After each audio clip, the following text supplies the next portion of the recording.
안녕하세요. 친절한 재승입니다.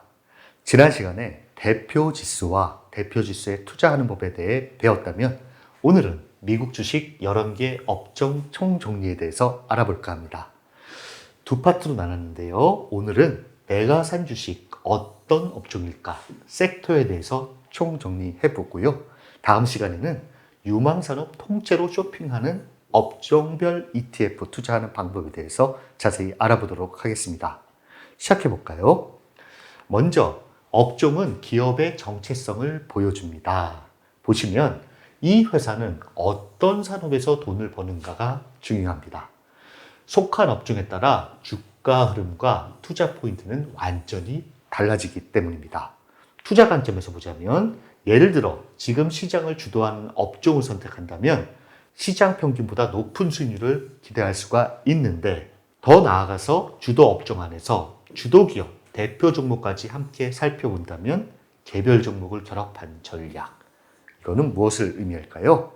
업종에 투자하고 거기에 잘 나가는 종목을 투자하는 이런 포트폴리오 전략으로 수익률을 더욱 효율적으로 높일 수가 있습니다.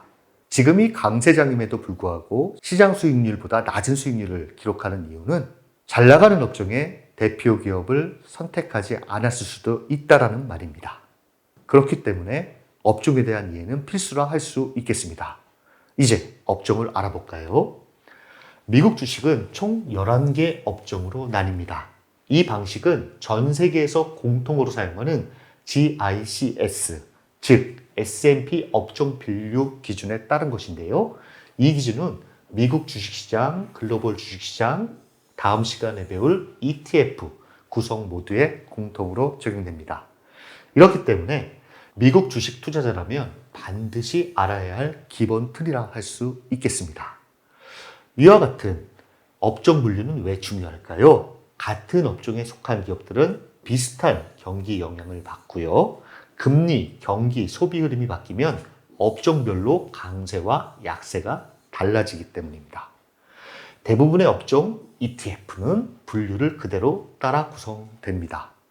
제가 다음에 설명드릴 11개 업종이 그대로 업종 전체를 투자할 수 있는 ETF가 있다는 말입니다. 이는 업종을 이해하면 개별 종목뿐만 아니라 시장 전체 흐름도 함께 읽을 수 있게 됩니다. 어떤 업종이 주도를 하고 있는지, 어떤 업종이 소외되고 있는지를 시장 흐름 속에서 알 수 있다는 말입니다. 이제 본격적으로 11개 업종에 뭐가 있는지 알아볼까요? 먼저 정보기술, 우리가 말하는 IT입니다. 혁신 기업들이 많이 포함되어 있는데요. 소프트웨어, 반도체, IT 서비스 등 제품과 서비스를 제공하는 기업들로 애플, 마이크로소프트, 엔비디아의 대표 기업들이 있고요. 커뮤니케이션 서비스는 통신, 미디어, 인터넷 플랫폼 기업을 포함하고 있고 광고와 콘텐츠 소비 흐름에 따라 실적이 달라지는 업종입니다. 우리가 잘 아는 알파벳, 구글이죠. 그 다음에 메타가 있습니다. 경기 소비재는 자동차, 의류, 여행, 온라인 쇼핑, 즉 경기 상황이 좋아질 때 소비가 늘어나는 산업입니다. 경기가 나빠질 때 소비를 줄였다가 경기가 좋아지면 다시 사들이는 품목이라 할 수 있는데요. 여기에 대표 기업은 아마존, 테슬라, 나이키 같은 기업이 있고요. 필수 소비재는 음식, 생활용품처럼 경기와는 상관없이 필수적으로 소비되는 제품을 다루는 업종입니다. 우리가 잘 아는 코카콜라, P&G, 월마트 등의 대표 기업이 있습니다. 그 다음 다섯 번째는 산업재입니다. 항공, 운송, 기계, 방위산업 등 실물 경제에 기반이 되는 산업으로 보잉, 캐터필러의 대표 기업이 있고요. 소재 업종은 화학, 철강, 금속, 원자재 등 산업 전반에 사용되는 기초 소재를 생산하는 업종입니다. 미국 대표 기업은 린데 다우가 있습니다. 에너지 업종은 석유와 천연가스를 중심으로 한 산업으로 엑손모빌, 쉐브론이라는 대표 기업이 있고요. 유틸리티는 전기, 가스, 수도처럼 생활에 필수적인 공공 서비스를 제공하는 산업인데 넥스트에라 에너지, 듀크 에너지와 같은 대표 기업이 있습니다. 마지막으로 헬스케어는 제약, 바이오, 의료기기 등 사람의 건강과 생명에 직접적으로 관련된 산업입니다. 대표 기업으로는 존슨앤존슨, 유나이티드 헬스가 있고요.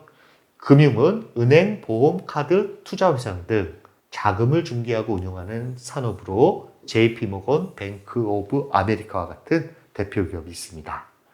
부동산은 리츠를 중심으로 부동산을 보유하고 운영하면서 임대 수익을 창출하는 산업입니다. 대표 기업으로 아메리칸 타워, 프롤로지스라는 기업이 있습니다. 총 11개 업종인데요.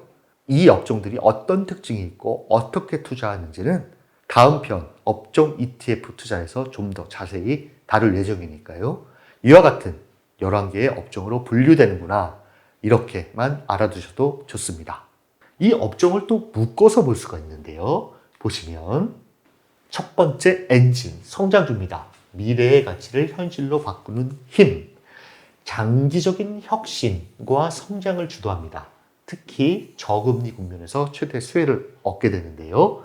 여기에 대표적인 업종이 IT, 반도체, AI, 소프트웨어, 그리고 커뮤니케이션 서비스. 이 업종이 여기에 속합니다. 두 번째는 창, 경기 민감주인데요. 경기 회복 수익의 극대화라고 써놨습니다. 경기 회복 시 창과 같은 역할을 한다는 말인데요. 경기가 바닥을 찍고 올라올 때 가장 강력한 관통력을 보여주는 업종이라 할 수 있겠습니다. 여기에 속하는 업종은 경기 소비재, 소재, 산업재 같은 업종이 있고요. 세 번째는 방패, 방어주라고 불리는 업종이 있습니다. 경기 침체기에 강한 버팀목이 되는 업종이 있는데, 시장이 흔들려도 사람들은 먹고 약을 사고 전기를 당연히 씁니다. 경기 변동에 둔감한 기초 체력 업종이라고 할 수 있는데요. 여기에 포함된 업종은 필수 소비재, 음식료나 생활용품, 헬스케어, 제약, 의료기기, 유틸리티, 전력, 가스, 수도, 인프라. 이 업종이 방패로 보일 수 있는 방어 업종이라 할 수 있겠습니다. 그 다음에 시소, 금리 민감주가 있는데 금리와 직접적 연동되는 업종이 있습니다. 두 가지가 있는데요. 금융과 부동산 업종입니다. 상황에 따라서 다르지만 일반적으로 금리 상승시 예금과 대출의 마진이 확대되며 수익이 증가하고요. 부동산 업종의 경우에는 금리 하락 시 건물에 대한 이자 부담이 줄고 배당 내력이 커지는 업종이라 할 수 있겠습니다. 마지막으로 에너지 업종인데요. 제가 연료라고 써놨습니다. 인플레이션의 승자, 물가 상승의 승자인데요. 경기 정점의 마지막 퍼즐입니다. 경기가 과열되고 물가가 오를 때 석유 가격의 상승은 정유 에너지 업종에게 강력한 연료가 되기 때문입니다. 첫 번째, 인플레이션 해지. 물가 상승으로 에너지 가격이 오르면 자연스럽게 수익이 나고, 가격 경과력인데요. 비용 상승을 소비자 가격에 바로 반영해서 이익을 유지하는 구조이기 때문입니다. 마지막으로 지정학적 리스크 해지인데요. 분쟁 발생 시 유가가 급등하면 이 업종 또는 대표 기업을 갖고 있을 때 주식 포트폴리오를 방어할 수 있는 특징이 있습니다. 지금까지 미국 11개 대표 업종을 묶음으로 나눠봤는데요. 이걸 정리해보면 다음과 같습니다. 엔진, 성장주. 이 업종은 저금리 국면에서 미래를 견인하는 동력이 되고요. 창, 경기 민감. 회복기 수요 폭발을 겨냥한 날카로운 수익. 여기 업종은 경기 소비재, 소재, 산업업종이 있습니다. 방패, 방어주인데요. 경기 침체 시 하락을 지지하는 기초업종입니다. 필수 소비재, 헬스케어, 유틸리티 업종이 있고요. 시소, 금리 민감인데요. 금리 방향에 따라 무게 중심을 잡는 추입니다. 금융과 부동산이 있고요. 연료, 에너지, 인플레 정점에서 수익을 태우는 화력, 에너지 업종이 있습니다. 이렇게 미국은 11개 업종으로 나눌 수가 있고요. 이를 통해 경기나 시장 상황에 따라서 적절한 업종 선택을 한다라고 하면 상당히 좋은 수익을 낼 수 있습니다. 그 다음은 경기순환 모델인데요. 경기순환과 주식시장의 로테이션. 이 그래프는 한번 보시고요. 다음 시간에 업종 ETF 투자 방법에 대해서 배울 때 자세하게 알려드리도록 하겠습니다. 이제 마지막으로 미국 주식 투자 Q&A 30선 두 번째입니다. 미국 주식 사려면 무조건 해외 주식 계좌가 필요한가요? 네, 기존 국내 계좌에서는 해외 주식 서비스 신청을 하면 되고요. 기존 국내 계좌가 없다면 전용 계좌를 만들어야 하는데요. 대부분의 증권사 앱에서 5분 내로 비대면으로 간편하게 개설할 수 있습니다. 어떠셨는지요? 다음 시간에는 오늘 배운 11개 업종에 대해서 어떤 특징이 있고 어떻게 투자해야 하는지 업종 ETF에 대해서 아주 쉽고 자세하게 배워보도록 하겠습니다. 감사합니다.